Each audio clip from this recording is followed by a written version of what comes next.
নমস্কার, আমি Saraswati Chatterjee, assistant professor দিশা nursing institute.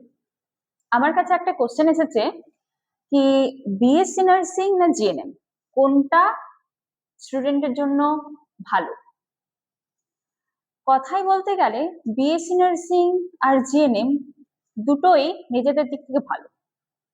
দুটোই 12th ক্লাস কমপ্লিট করার পরে তোমরা এসে অ্যাডমিশন নিতে পারো, কিন্তু জিএনএম হচ্ছে ডিপ্লোমা কোর্স আর বিএসসি হচ্ছে ডিগ্রি কোর্স। ডিপ্লোমা কোর্স যদি আমরা বলি তাহলে জিএনএম করার পরে তোমরা এক্সপিরিয়েন্স নিতে পারো, স্টাফ নার্স হিসেবে কাজ করতে পারো, তার সঙ্গে যেটা post basic BSc nursing complete করে এমএসসি নার্সিং করতে পারো, সেটাতেও হায়ার এডুকেশন তুমি পেতে পারো।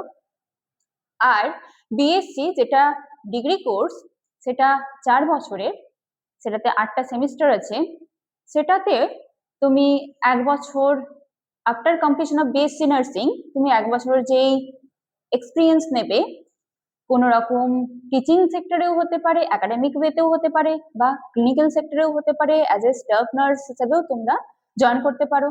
তারপরে 1 বছর কমপ্লিট হওয়ার পরে উইথ সাম কন্ডিশনস আছে, 300 বেডেড নার্সিং হোমে সেখানে জব করতে হবে, তারপরে তোমরা এলিজিবল হয়ে যাবে এমএসসি নার্সিং এর জন্য ডিরেক্ট। এখানে পোস্ট বেসিক বিএসসি নার্সিং এর জন্য কোনো রকম দিকে যেতে হচ্ছে না।